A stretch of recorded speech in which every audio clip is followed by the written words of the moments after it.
All right, diary listeners. It is now 2023, and what better way to bring in the new year than to visit with someone that I have long wanted to interview.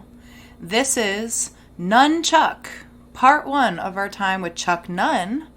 He's still our audio engineer. He's definitely a resource for me, so, I still reach out to him, but he's a fantastic DJ, and we're going to figure out how that all began for him and also appreciate how very passionate he is about it. Thank you, Chuck. Love you, man. Enjoy, listeners. Welcome to the Apprenticeship Diaries, where raw meets refined. Let's be real, we're still working on refining. What it took, what it takes, and the stories that are made. Join us as we learn from professionals about how their stories began.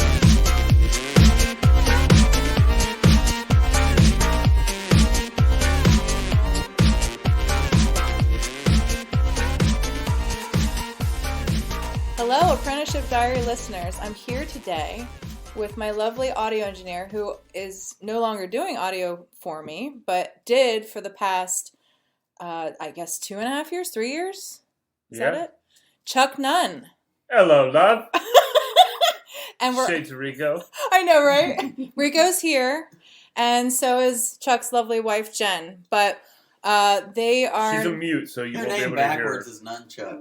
It is. It is. It absolutely is. He has actually used that. Haven't you? Yeah, I was one. So I DJ weddings. So I had a friend ask me, or somebody at work was like, "You're a DJ. What's your DJ name? And why isn't it Nunchuck?" And I was like, "Well, it kind of is." It kind of is. Yeah. For weddings, I'm just plain old DJ Chuck Nunn. But like for stuff that's not for weddings, I imagine myself as DJ Nunchuck. Nunchuck. Yeah. Yes, I like that. I like that a lot. And you've always been into music, haven't you? Yeah. In some capacity? Yeah, since I was like 12. That's awesome. Back when Nirvana took over the world. Like, I was there for that. Me too. Yeah. I mean, just imagine, there's a meme that goes around on Facebook or social media every now and then. It's a pile of cassettes that were all released in like 1991. And it's like Metallica's Black Album, Nirvana's Nevermind, Pearl Jam 10, Red Hot Chili Peppers, Blood Sugar Sex Magic, Soundgarden Bad Motorfinger, and Guns N' Roses Use Your Illusions 1 and 2. And those all came out within like, a year of each other, but really it was like a condensed version of months, like August and September of 91. Yeah. Go back and look at those release dates. It was a magical time to be a 12-year-old boy. I was digging holes out in the front yard. Yeah. Now, within that, what did you pick up first, like as far as music? Just listening, obviously, but then from that. So at the time, before then, I played saxophone in school band. Oh, cool. But we lived in apartments, so it's hard to practice a saxophone because there's no way to practice a saxophone quietly. No. And any instrument, really. Well, drums, even drums, like they'll have pads. You can practice doing true. your paradiddles or whatever they call them. I would know. Yeah, you can take an electric guitar and unplug it, and you virtually can't hear it. Yeah. But there's no way to practice saxophone silently. So I didn't practice my saxophone. And so eventually the leader of school band was like, "We're going to move you over to general music." Which is for the kids who are presumably, didn't have enough talent to play an instrument. I don't know. Maybe it's the way I perceived it at that age. It's like, okay, I have to go over with the kids who don't do anything special. So I got over there. We started learning harpsichord on the, keyboard. Right. So I learned the notes on the keyboard. The notes. That's where I started like basic. I knew how to read notes from playing the saxophone. But yeah, I was putting that on the keyboard, and then we learned a Beatles song. Like I learned the melody to "Yellow Submarine." Oh, that's cool. On the harpsichord. Then the next unit, we got done learning harpsichord. Like new unit, we're gonna learn the guitar in school. So we started learning that. I don't remember what we learned in school, but I do remember I took what I had learned on how to play that melody to the Beatles song, and I was like, all right, how do I play this on the guitar? Right. Because the thing about like music is like there's, we have so many notes, like A through F, A through G, and we got some sharps and flats. but every instrument uses those same notes. Yep. So that was I was doing things, not realizing what I was doing, but it's like, all right, now let's figure out this instrument based on what we know about this instrument. And so I spent a lot of time just figuring it out. I'm self-taught. I've never really had a lesson other than those, middle school units. So I learned how to play that little thing on the guitar, the Beatles song, when I was born, da, da, da, da, da. And so my father had an electric guitar. Oh, that's awesome. And so he let me have the electric guitar, but the rule was I couldn't have the amplifier until I learned how to play a song. So I learned how to play that Beatles song, how to quote-unquote play that Beatles song on the guitar, and I got the amp, which was great. And I pretty much started playing guitar then and never stopped. Do you think the harpsichord was fundamental? Because I feel like a lot of people say that about anything that's piano kind of based. Yes, piano. This is what I say all the time now, that if I could go back, I would go back and learn the piano, because if you know how to play one instrument, you should be able to figure out how to play, or at least make a musical sounding noise with another instrument. Right. Like, that's what I say I feel like I can do. I don't know how to play every instrument, but I feel like you can put any instrument in my hands and I can make something pleasing come out of it. Right.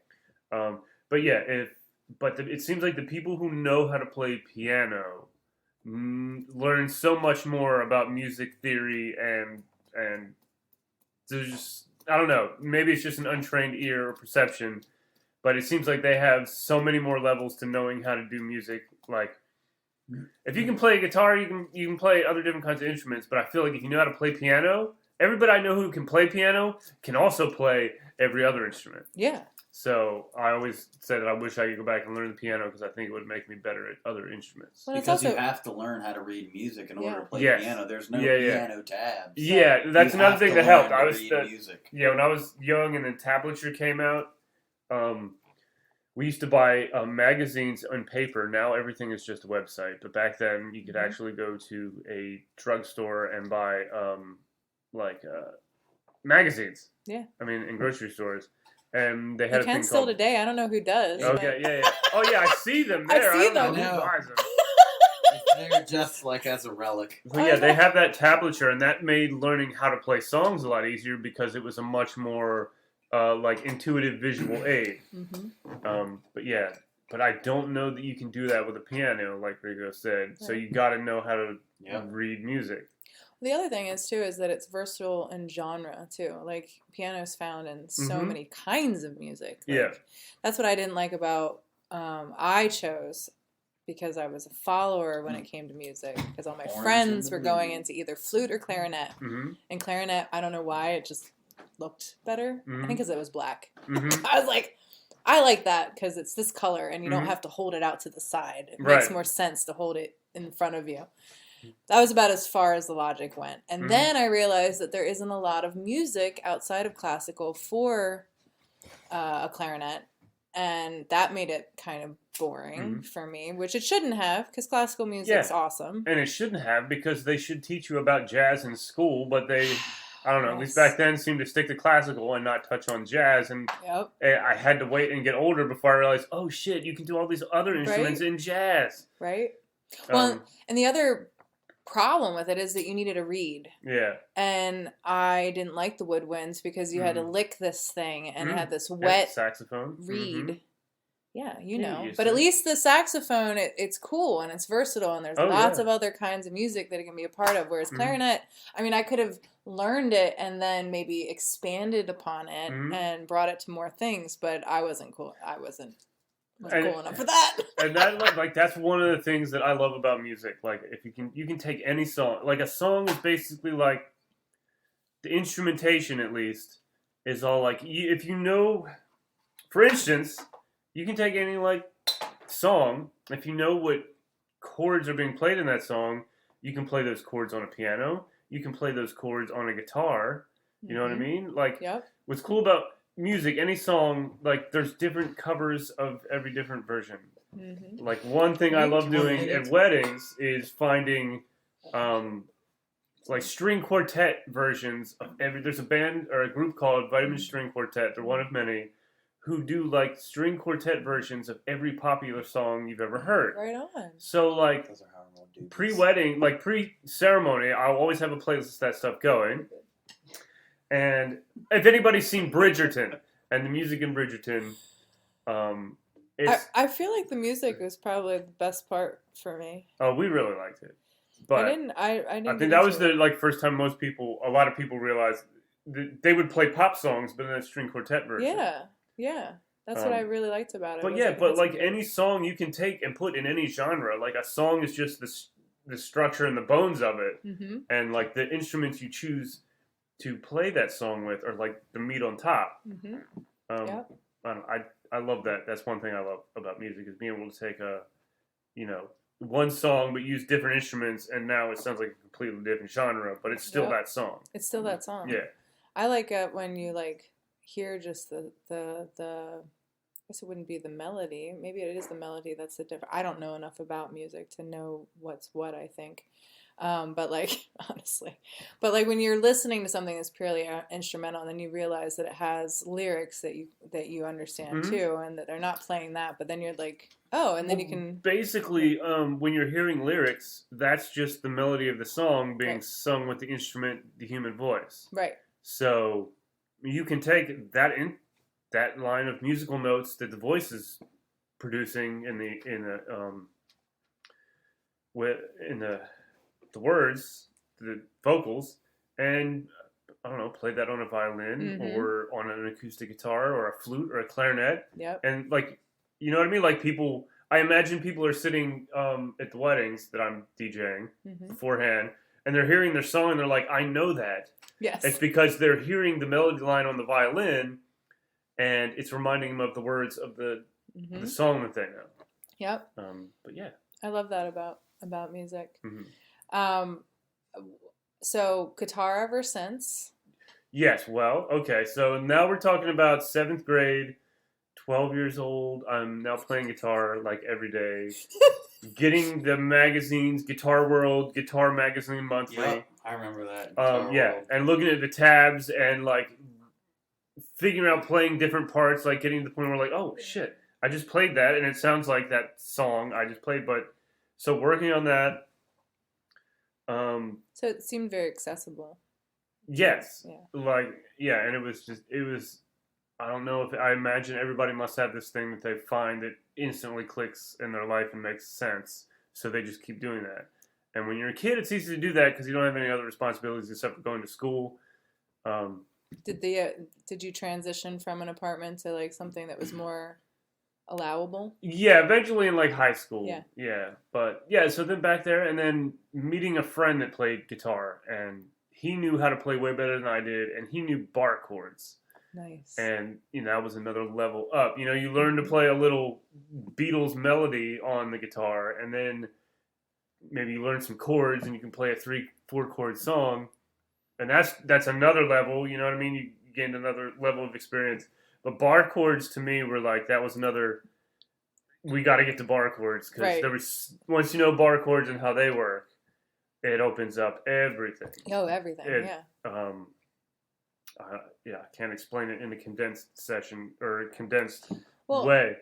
Even within that too, you can transition from, once you know that, I would imagine you can transition from different things that are very similar to a guitar, like, a banjo or other kind of string instruments that are like very similar to that kind of have the same feeling. I know a banjo is a complete mind fuck. The thing about a banjo, I don't know. Is like, so all the notes happen in like the same order, the same relation to each other. But the thing with stringed instruments is, fingering those frets, or, violins don't have frets, but the same idea. The thing about stringed instruments is they're not all tuned to the same string. Gotcha. Like a guitar goes E-A-D, or not, E-A-D, G-B-E. Gotcha. That's the 6 strings from the top to the bottom. But, so they're tuned in, oh no, they're not tuned. Isn't a banjo tuned in C?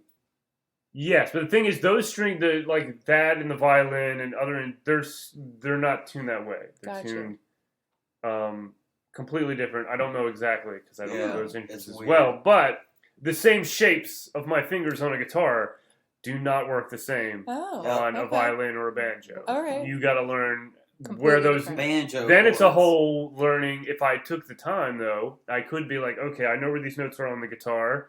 Let me find something that tells me where these notes are on a banjo, and then I learn how to change my fingering. I got you. So it's much like with language. Once you understand what a verb is, an adverb, and all those things, then you know how to look for those kind of things within the context of another language. Exactly. Okay. Yeah, all right. So it's a very, cool. That makes awesome. Yes, that's all I got. Yeah. That's going to be relative here. So honestly, most of what I've done, learning guitar, learned bar chords, started learning bar chords, because then I moved to a different place and didn't see that friend again for a while. We tried to start a quote-unquote band, a middle school band. It's not like we ever played a show, but like I would go over his house on the weekends. That's awesome. And we'd spend the whole time just, loving music and trying to figure out how to write songs.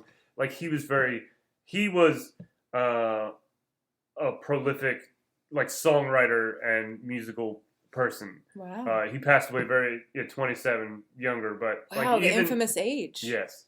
But he was just gifted, you know what I mean? And I don't know. I think even back then I was like, okay, I found somebody, you know what I mean? If like we'd ever made it, I would be telling a story about how I found this person who was like, I'm going to let me be this guy's second guy. Right. You know what I mean? Because I've never felt like I am not, never felt like the upfront person. The guy. Yeah. You know what I mean?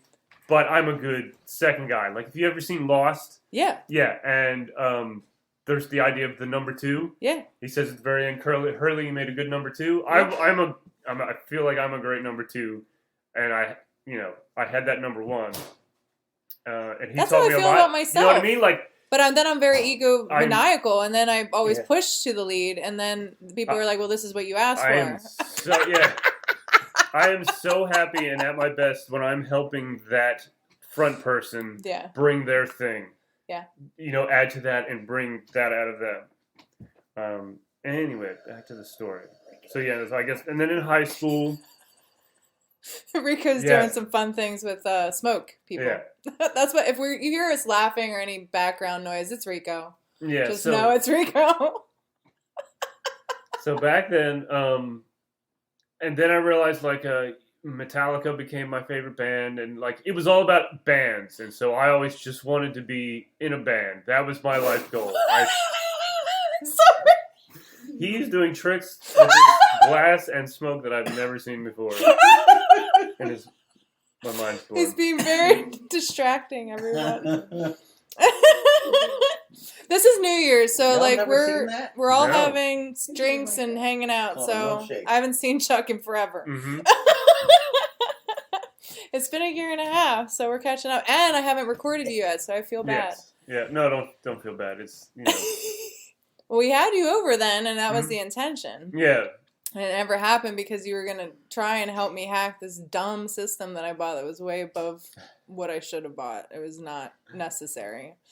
We're on Audacity right now, people. Audacity's good. It's great. It's all you need. If you just need to get, record a voice and... It's all I can do. Yeah. It's really, like, Audacity is a great piece of software if all you need to do is, like, record your voice and make a podcast out of it. It's perfect. Yeah. No, it's totally great. I love it. It's a cool thing. But I bought Studio One, and that was... it's like what you were talking about. Like, if you have a band and you want to record each individual instrument, vocals, everything, and then comprise Audacity's probably not going to work for you. No. It's going to make it at least a lot harder. Mm-hmm. You would need something like Studio One. It's like bringing a Swiss Army knife when all you needed was a butter knife. Yeah. Yeah. No, that's exactly what I did. Yeah. When I used to do the sound for your podcast, I was basically using a Swiss Army knife when I needed a butter knife, but I knew how to work the Swiss Army knife better than the butter knife. Yeah, That's, exactly. Like the program I use is called Ableton, and there's it's got way much more in it than you need for a podcast. But I used it for all those other things. Yeah. And I used it so much that I just knew where everything was. Even when it came to like the GarageBand and Logic, still great programs. But I just knew how to use Ableton better, so I always go back to it because I know the shortcuts, I know how everything works, I know where everything is. Yeah. And even Photoshop, I don't know everything about it. Somehow I passed some kind of exam on LinkedIn that I don't even understand how I passed it. I was just guessing. But I guess I guess it's right. like you have that intuition or for photo or my guess would be like I don't know, you must know more than you think you know. Either that or it's a bullshit test. It could be that. It could be a bullshit test trying to be like, oh, she's ballsy enough to take our little thing. Let's or you know that much more than like I've never used Photoshop, so half the stuff they were asking me, I was like, I don't even know what they're saying. I feel like I should be able to look this up. Like it would be informative to know the question so I can hunt the answer. But I was so intimidated that it was multiple choice, so that made it easy. Because if I had to write in anything, choice is the easiest kind of test. Like, cause I've always been a good test taker. Me too. That's how you can get away with playing guitar instead of homework. Yes. And then take the test and still pass a class. Absolutely. Good test, and especially multiple choice.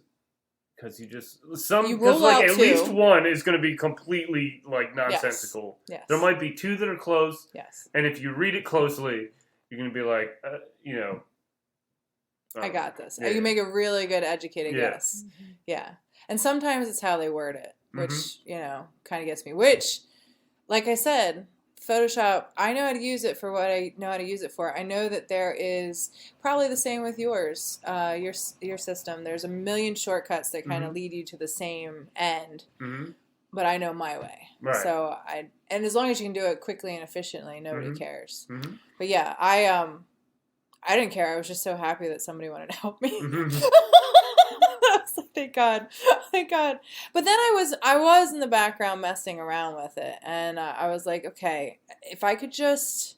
The biggest thing was honestly the vocabulary, because there's a lot of like gain, for example, and just different the way that they phrase certain things, like what you were talking about with Jen earlier about how there's right and left. You know, speakers and audio, and how they're both recorded differently and they come together into fusion. Because it's much like your eyes, too. Like, your eye picks up one view and then the other, but then together they create that space. It's the same with audio, too. Yeah. With audio, it would be like depending... So you can, like, pan something. Panning is left and right. This is another, If you pan it all the way to the left, it sounds like it's just happening on the left. Pan it to the right, it sounds just happening on the right. But like the closer you get it to the center, like there's a spectrum, there's a field there that your ears perceive, and you can use that in audio to kind of like, affect the way it sounds. Absolutely. And then the background noise, like the actual space, like what we have right now probably only works because we're on a I have a tablecloth here, and, there's 4 of us, so there's a lot of things in this room for things to bounce off of. Yeah. But there's also enough stuff, I think, to, like, absorb it. So here's the way sound waves. Right. Here it's we really go. crazy. Sound waves. Like, for instance, the sound of my voice they're coming out in its waves, disturbances in the air. Right. And the microphone is picking them up at a certain point. So, like, the closer I get to the microphone, it will sound different than sitting back in the chair, because it's getting that wave at a different point in its velocity, power and velocity. Yes. Yeah. So, the reason we do room treatments is because sometimes we want to, like, absorb. So, if you had just, like, if you're sitting in a square room with reflective walls, so those sound waves go away from the source, and then they will hit something like a wall and bounce back in different angles and directions.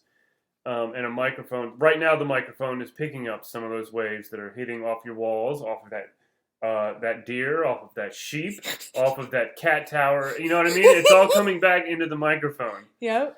And so you can affect what the microphone picks up and records for posterity by what it's being either absorbed or deflected or reflected by in the room. Got you. Yes. I visualize it a lot like when you take that first shot into a pool table. Mm-hmm. Like where that ball hits and then just how everything disperses and then rockets back off and where they go from there. And it's kind of the same physics as that when you're trying to direct sound or something. You got to think about it kind of that way, except for it's not a direct hit. It's like a sonar hit. Yeah. Like it disperses out from that initial point. Yeah. It's not so much like in pool where you're like, okay, I know the way physics works, so I know that if I hit the ball here with this velocity, the other ball is going to go this way and that way. It sounded, as if I could at least that. To me, it sounds like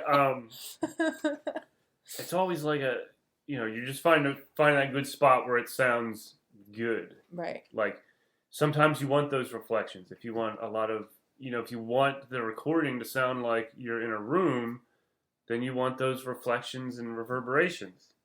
But sometimes you don't want all that. You want it, I don't know. It's an artistic thing. There's no right or wrong way. I can honestly say that I haven't gotten to any kind of artful level of it. I'm sure you have. I mean, I come from the school of punk rock, so it's pretty raw. Right. Yeah. Like I am definitely more of the let's just do it and see what that sounds like and figure it out as opposed to let's try and make it perfect. I would feel like that perhaps teaches you more. If you remember what you did. I definitely feel like since I basically taught myself, me and magazines and internet tablature taught me how to play. That's yourself. Yeah. I mean, maybe that gave me my own style. Like I played with much more educated musicians and I can hang with them. You know what I mean? Right. Like I can't always explain why I know what I know, other than when I play this, it sounds right, and when I play that, it doesn't sound right. Yeah. And at this point now, I understand the way scales and stuff works. But it's not like I was ever formally trained on it. I don't feel like I could teach somebody else. You know what I mean? Yeah. That's another reason I've never tried to be a guitar teacher or anything Right. Because I can only tell you the way I did it, which was I did it myself. Right. And you know what I mean? I can't tell you a right or wrong way to do it. And when it comes to art, there's never really a right and wrong way. Right. I can just, if I had a kid who asked me for lessons, is I can tell you the way that I did it, which is the way it's figured out. I found the resources that were available, right, and I used those to teach myself. Yeah. And I didn't have YouTube, so it's no excuse. You know what I mean? Well, and I think that that's something that we share when it comes to art, when it comes to, all of it, is that same thing with me, is that when I was teaching my apprentices, I didn't know. I mean, I'd have people come in for haircuts when I was doing haircuts, and they would say this signature haircut that I think has basis in actual haircutting, that it's a coined haircut. But I didn't know what the hell they were talking about. They were I was like, can you show me a picture? Because I can do what you show me in a picture. And then, they would show me a picture. We had lots of, books out front, but I knew how to technically do it. Yeah, you knew how to play it by ear. Right. All you had to do was hear the song and you could play it. Yeah. Yeah. Exactly. But that's not, like you said, that's... Because you knew your instrument. Right. You know what I mean? Right. And you knew what it was going to sound like when you manipulated your instrument in this fashion. Yeah. Yep. You knew what it would sound like, and you knew how to make it match the picture you were looking at. And I don't know it feels to me, and I don't know, I think you're right, I don't think I'll ever be a great teacher. Yeah, I don't know, I'm not sure if it's called Beethoven's Fifth, but I know it goes, dun dun dun dun, right, dun dun dun dun, you know what I mean? Right, exactly. Yeah. Yeah, no, exactly. And that's the thing. I know how to do dun dun dun dun. Yeah, you can make that sound. Even if I'm not sure it's called Beethoven's Fifth Symphony. Right. Yeah.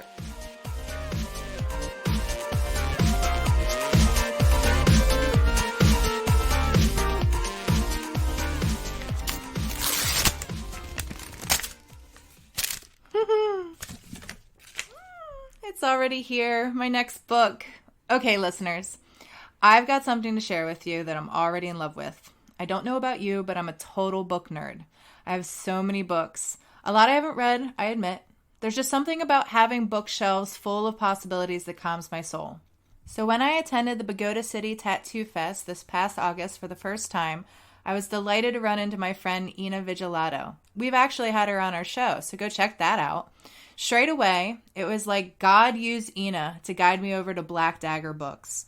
There I met Travis Lawrence and Josh Rowan, the creators of this enterprise, and got hooked as soon as I saw their product. It's these beautiful little books just full of art. Amazing art from amazing tattoo artists.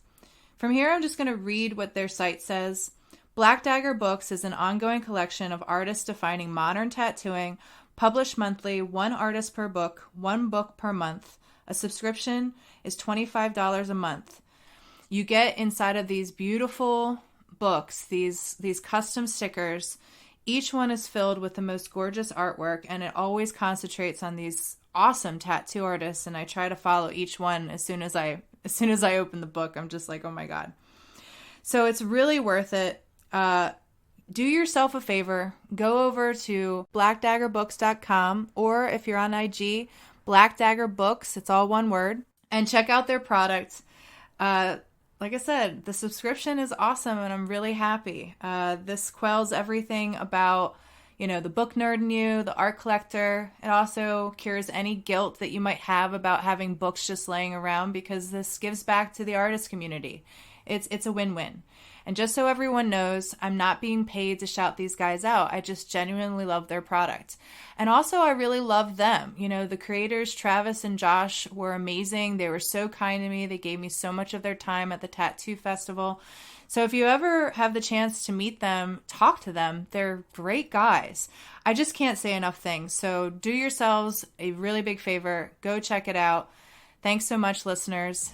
Let's get back to our podcast.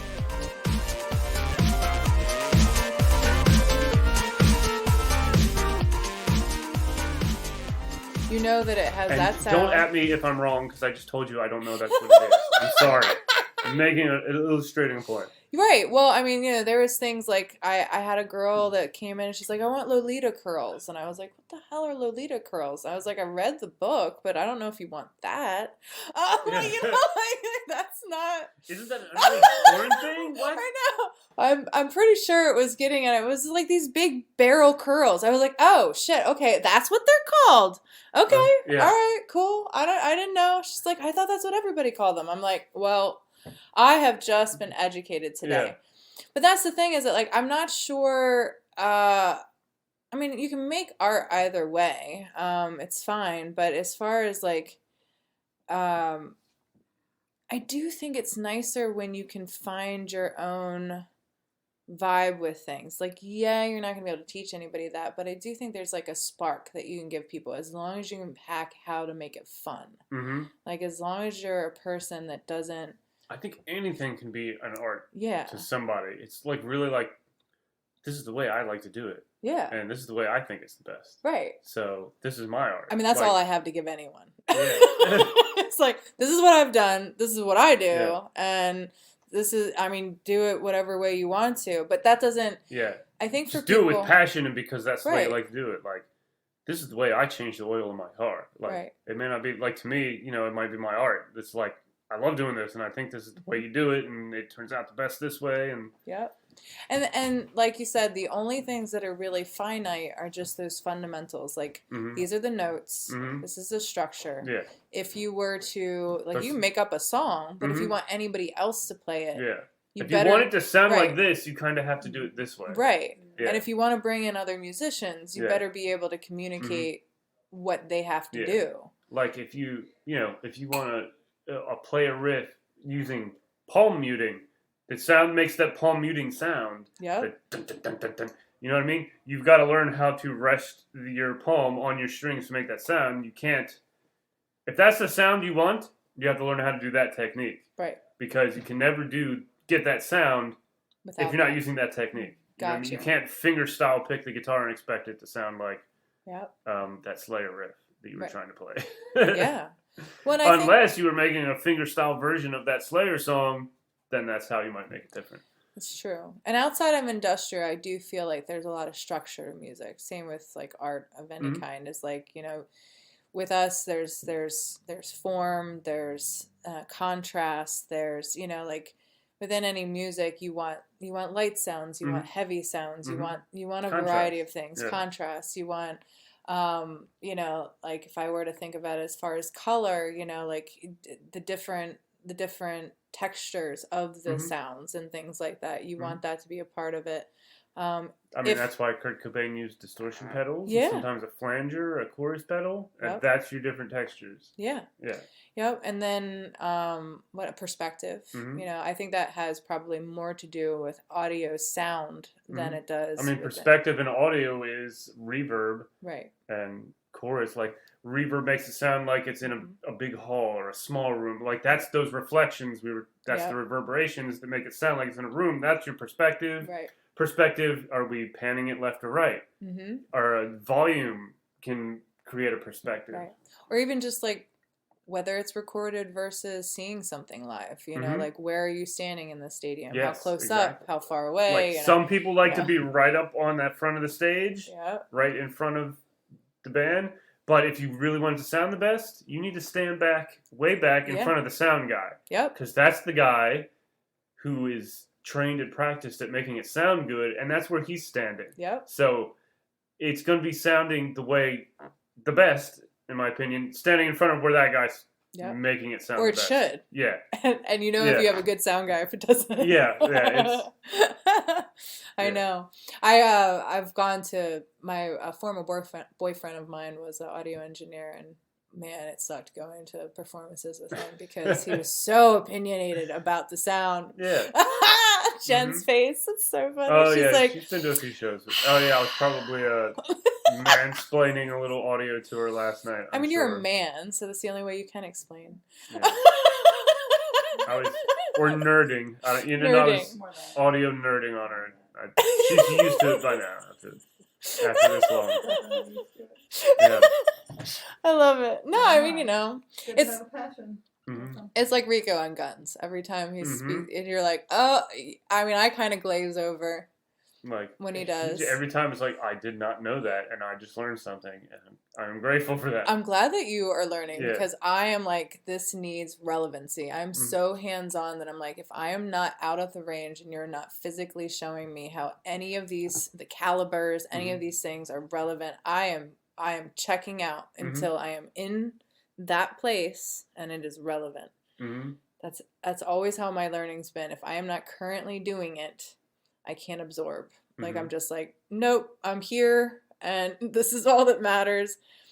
I don't know if it's sociopic because it's in that way when it comes to people too. Like if I'm not in the same space, I'm not thinking about you. I had somebody ask me the other day because I confessed that I didn't call my mother when I first went to Italy the first time. And they were like, well, it's a thing you do when you love somebody. I said, I understand that now, but and also she was worried. That's why she was really upset that I didn't do it. She was freaking out because I was in another country and she didn't hear from me and all that stuff. But I was like, that being said, what they followed with was, well, think about it if it were you. If somebody went to somebody you really cared about, if they went away from you and you didn't know what was going on, would you worry? And I said, I wouldn't immediately fucking judge them. No, but I wouldn't immediately judge their character. That's how I would feel. Like I wouldn't they didn't call, but I'm sure they're fine. And if I don't know, I wouldn't think about it unless I heard a major thing. Honestly. Yeah. Like, unless I hear from that person and they're saying, hey, I'm in a bad way, or I'm sick, or if I know that they're struggling with something, I don't think about them. Yeah. Like, I completely disassociate. I consider it like logic. I don't know if it's even logic or if it's just, it occurs to me that it's not rational to worry about something I can't control. I've never been a parent, so I've never been a parent, so I can't understand that level of worry. I don't know, maybe it's something like that, but anyway. I mean, I will say when my cat was ailing, there was a part of me that was like, I hope he's going to be all right. Mr. Yes, he's feeling much better now. We're feeding him so much, we don't even care. We're so just like, what get is the fat. Inspiration for the name Ickus? Real monsters. No, I know, but that was where they had that name, and I didn't realize it. So I just looked at him. I looked at him and I was like, he has a regalness about him, but when he was a little kitten, he had all these wild, like, white hairs. He still has a few scattered, but he had these wild white hairs that were just much longer than the rest of his fur, and he lost them as he got older. So he was kind of like wild scientist kind of looking, but he was so regal. Like he sat. His tail was interesting. I know. Like he's it sticks out as being different. It's just kind of like floppy in there. Well, half bushy. It's not bushy, but he's like a medium hair cat. He's like full long, but he feels like a bunny. Yeah. He's like super, super, super soft. He's using his hands. He eats with his hands. I can't explain to you. Dude, well, that was one of the things when he was ailing. Mm-hmm. I was like, God, because I was super upset. Rico was praying to the saints for him, and I was just like, God, show me he wants to be here. Like, let him do the little things he used to do. And when he started doing certain things, I mean, first eating, like that was a big thing, drinking and eating. But after that, he started doing all the little things that he used to do again. And the hand thing is big. He uses his hands a lot. Mm-hmm. He wakes me up in the morning that way. He'll like hit my face in the morning. He's real funny that way. Mm-hmm. He'll get real close and start purring like real loud. He's Rico was really upset because he was like, he's never had a connection with a cat like this. Mm-hmm. My other cat's a lot more like a cat. They've always been like indoor, outdoor for me. Yeah. Like you let them outside, whatever, man. They do what they want. Moving furniture. Yeah, we were just looking at pictures of cats in the snow the other day. And my mind got weird because like when I was growing up, we always had cats, but they were specifically indoor cats. Mm-hmm. But I know that people have outdoor. So it was weird. I was like, cats in the snow? That's weird. Why would they be outside? And then I had to remember that some people there's barn cats. Mm-hmm. People keep their cats outside. So I couldn't imagine them liking the snow, though some of them look like they were having a grand old time in these memes. Some people actually will bring snow if they know that they can't let their cats out for whatever reason. Like if it's too deep, they'll bring snow and put it in their bathtub so their cats can play in it because their cats like it so much. Just like too deep for their cats to go in because they'll just sink. Mm-hmm. But they'll bring it in and like let their cat, and they love it. Like I watch so many videos of that's my crack. Mm-hmm. We were watching the other day, you mentioned barn cats, like the best are cats and horse relationships. Mm-hmm. Oh my God. When like you just have a horse that is sitting there like throwing the cat and the cat's like, oh yeah, man. Oh yeah. Mm-hmm. This is great. But yeah, he's awesome. And the inspiration was just like I said, he looks a little icky, but in a stately way. So ick us. So he's not like I just always assumed he was like a character from mythology I just didn't know about. No. Wow, real monsters. No. Massey's the same way. So Massey was a big kitten? No. You got great mass? She's little to this day. Okay. So she is a masochist. Okay. I found that out right away. Mm-hmm. You'll like rough her up and she'll act all upset, but then she'll come right back. Mm-hmm. Like it's just this weird cycle of like her turning around. So you're telling me she's a girl? Yeah, exactly. You got it. You got it. No, totally. She's a girl, and she has a very short face. So when she was younger, she could not eat wet food or any kind of food without smashing her whole face into it. So she'd come up and just have food all over her. So messy face. So her full name is Miss Massey Face. Mm-hmm. So she's a masochist and a messy face. And that I just combined them. I don't name anything based on something else. Mm-hmm. That's a weird thing with me. I don't know if it would carry true to a kid or something like that. But I always want to meet the personality and then the name comes. I never have an external name that I dubbed something. Mm-hmm. I don't know. I just feel like I can't do that. Mm-hmm. I don't know. I had just always wanted a black dog named Ozzy, so we found a black dog. There you go. Called him Ozzy. That's awesome. I'm sure he was an Ozzy. He was. He lived into the name. Well, and I think that's the thing about a name, too, is that either you register the personality, you dub the name with it, or you invoke a personality with a name. And you got to be very careful about that. Yeah, we did the latter. The name He was eating heads off of bats. Made him something different. Yeah. It did suit him. Mhm. There you go. There you go. Hey, did he eat the heads off of things? He would have. I'm sure. We didn't eat. That's awesome. He did eat the heads off of many stuffed animals. That's awesome. Yeah. Well, see, there you go. Mm-hmm. He was just following in those footsteps. Mm-hmm. That's what I believe, man. You got to watch it. Like anytime you like call something Genghis or something, be like, ooh, yeah, that's a loaded one. Mm-hmm. Like you, that might be great. I'm sure it'll be great for him, Mm-hmm. but there might be a lot of death in his path. Mm-hmm. But yeah, so my cats, they're so sweet. Mm-hmm. I'm so thankful for them. Just everybody, I that's my gift. Rico wanted a new muzzleloader, Mm-hmm. and I said, okay, can that be your Christmas present? They said yes, and I said thank God, because I didn't know what to get you, and that's awesome. He's like, well, what do you want, babe? He got me wine, which I appreciate. Mm-hmm. I didn't ask for anything. I just said, well, we just spent a lot on our baby, so I'm content. Mm-hmm. We get him for for however much time, but I'm content with that. And he's such a good man. So that was my gift, and I don't want anything else. And I really am fine for the rest of my life. I don't know if I want anything else. I'm gonna roll with it. Mm-hmm. He's a good-looking cat.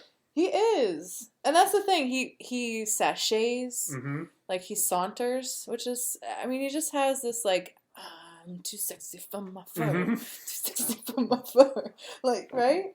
And he's like, I know I'm good. Right Said Fred. That song was so huge in 7th grade. Mm-hmm. Oh Yeah. my God, I know, right? 7th grade. Yeah, Do you play it? I was in 7th grade when that song was that song. That must be 92. I was in 7th, 8th grade, 92, 93. So yeah. You have a good mind for dates and 7. things like that. Yeah. You 6 do. or 7 Well, I just remember where I was at and what was We happening. were talking you know about what I mean? Gettysburg earlier, and if it was 64 or 63, and I'm like, fuck it. No, I mean, I know what it was. I was trying to explain it to that Will Smith movie because they were talking like dates and stuff, and I'm like, I don't think that's, like, I was confused. Right. Because I knew the history as I knew it was. But what they were It was just outlining. throwing me off, yeah.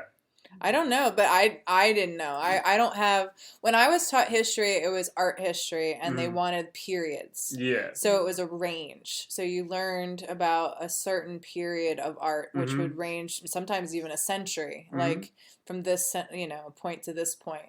So you had to get time frames, not specifics. Like when they study music in the future and they talk about the time periods of rock and roll, it's going to be, that was the 1950s through about the mid-1990s because that's when hip-hop took over and ruled the world. Yeah. Yep. And then it was, the hip-hop period from mid-90s to whenever it ends. Mm-hmm. Yep. Absolutely. Well, and I think that was just, I think my teacher understood that if she got really specific with those dates, that was not something that artists were going to be able to very cling to mentally. Nice. Yeah. So she wanted it to be successful. Yeah. She's like, okay. And it's also very blurry when it comes to art. It's because art is all about the old styles mixing with new styles. Yeah. That's another great thing about music and all arts is when you take hip hop, for instance. Right. Yeah. Like now, elements of hip hop are found in every different kind of music. Your pop, even rock, even country. Yes. Like the most popular country these days. Yep. Has heavily influenced. Heavily. Like you will hear an 808 drum machine drum and like you hear that's from hip hop. Mm-hmm. So but yeah, even and the delivery, there's a lot of songs that are done in a rapish style. I don't I'm not gonna call it rap, but delivered in a pace. fast syncopated pace. Yep. But that's art. That's the way I like. I don't know specifically, like cubism versus realism and how those mixed and created something else. I'm sure it was. Well, it's a marrying though, and I think the reason why she wanted that was so that we could, besides the specifics, understand what was happening, because it all correlates back to historical relevancy itself, like cultural. Art is reflective of culture, so. whatever's happening, when you see certain women breaking into art at that point, there's a lot of feminism that's coming about in that sphere. Same thing with like, the Cubists and everything, like either they're rebelling against something that's happening that they want to push back at and test the boundaries. Was Cubist the punk rock of art? I think in some ways it was. Okay. Definitely Van Gogh. Yeah. Van Gogh was definitely the punk rock of like art. Okay. Because nobody validated him in his lifetime, like ever. I mean, it's a lot of reasons why. He was a pretty strange dude. But yeah, like he was definitely a punk rock within it. Jackson Pollock, though he became very elite eventually. Mm-hmm. Like all of them, it depends on whether or not they get recognized in their lifetime. Jackson Pollock did, so he kind of had his like. I like to say it as like a sellout. We hate the system until the system embraces us, and now we are the system. Yes, exactly. Like now we're being fed by the system, so it's different. Now the government and every major corporation believes the same thing that I do. Right. I'm the punk rocker. Well, and I'm investing in my faith now, and they say that it's a very hard thing for a wealthy person to get into heaven.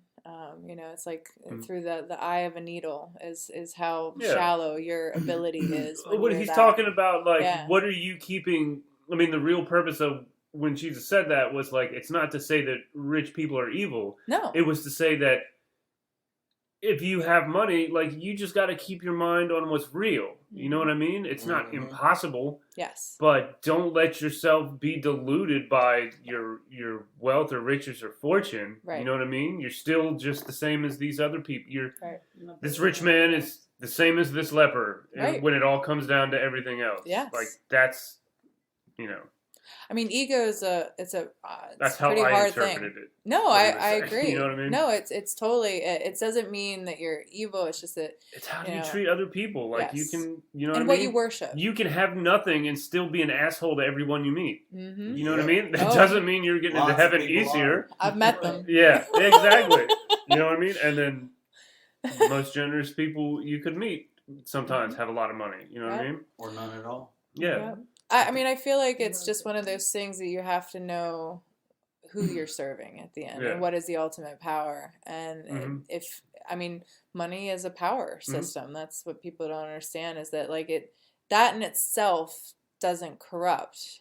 Just like a weapon can't shoot you unless it has somebody wielding it. But within that, it's a great force. Like if you have somebody who has a gun and they're up against somebody who doesn't, it would probably take a rare person to not default to that weapon if it came down it's to... It's hard to not grab the ring of power. Right, exactly. You know what I mean? So that's what I'm saying. Why it took Frodo. If I have a gun, why am I going to get on the ground and grapple with you? I'll just shoot you and it's over. Like 6 feet, 2 tubes. Yeah.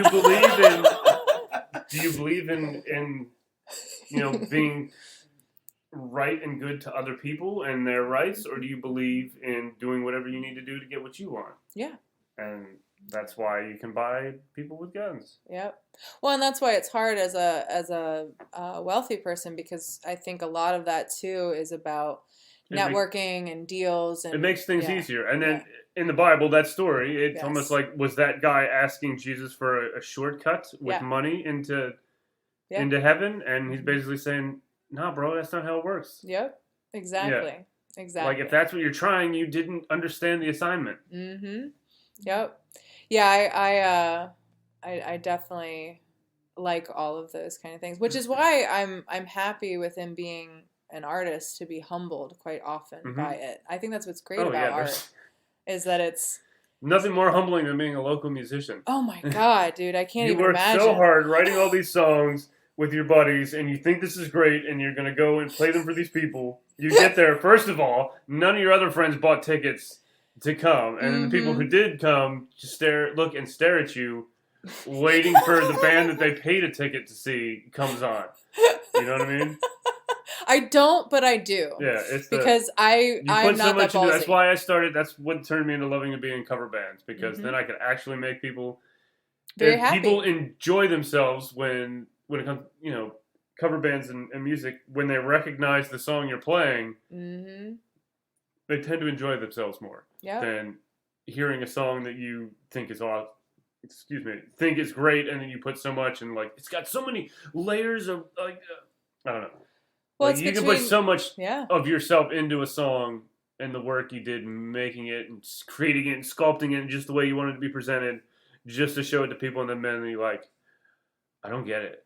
Well, yeah, they don't have the kind of. I mean, we've even discussed like knowing panning and left and right. Is that the Washington Monument or a penis? I Right. don't get it. Well, it could be both. It depends on how big you are.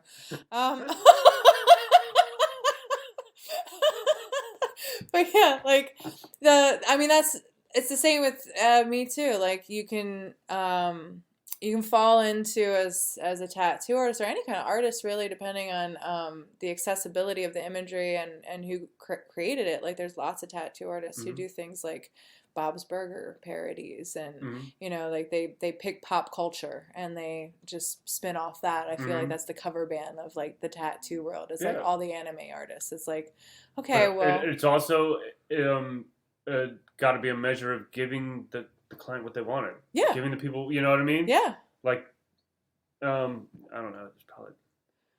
I look forward to when those things come my way.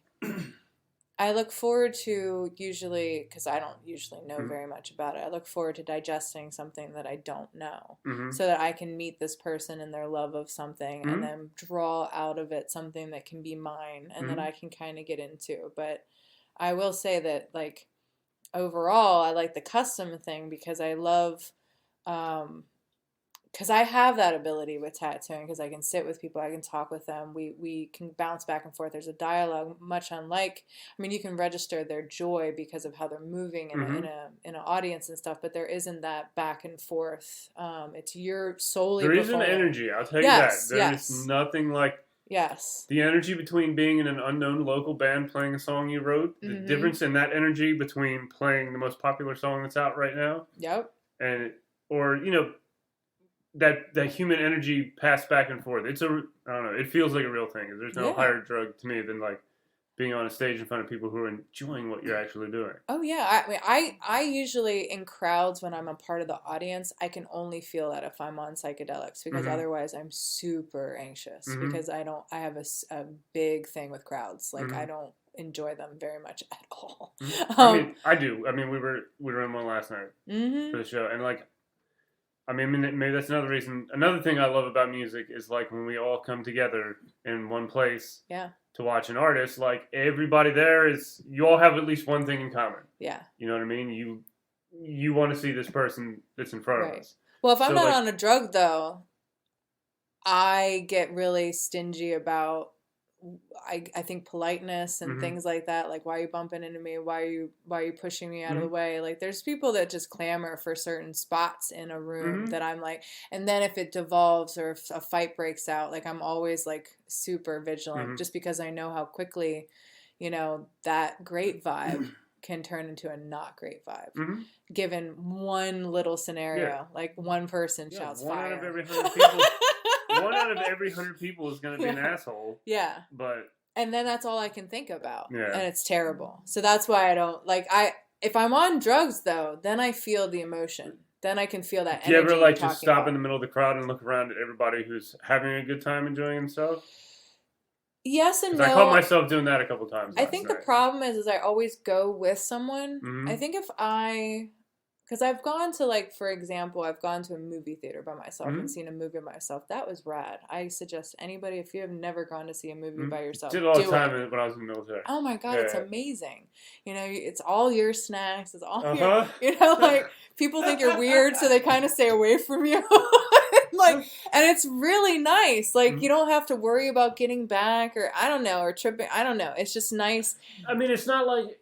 I've never gone by myself. You shouldn't be having a conversation in a movie theater anyway. You know what I mean?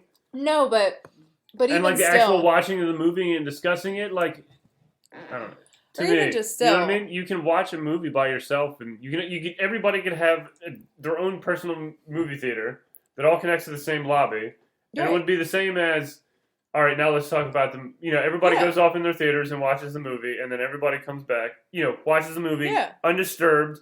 getting their own experience of that presentation, and then coming back together and watching it and talking about it. I don't know. Then there's also the need for like the biology. Like what I liked about seeing it myself is that if I went up and pee, I have to accept the fact that like I'm not going to know what happened between and there. When you come back, sometimes you can go, what happened to the person you're with, and they can give you a brief synopsis of like what you missed or whatever. Or they'll be like, no, don't leave it. And you're like, I gotta go pee. Like really. So when there's nobody there, you just are like, oh, screw it. You know, like it is what it is. Like it's just so free flowing. So if I went to a musical venue, just myself, and it's funny because my ex, the audio engineer that I dated, that's when I met him. I went by myself for one time, and it was really nice, but it was in church, and it was a very small venue, and I don't know, for whatever reason that was okay, but I was being wild. Like every time in the past that I've met a boyfriend, it's been very wild. Never had a home base to really invite them to until this guy. And then infiltrated the fort. No, you were on my territory, is what it was. I had the high ground.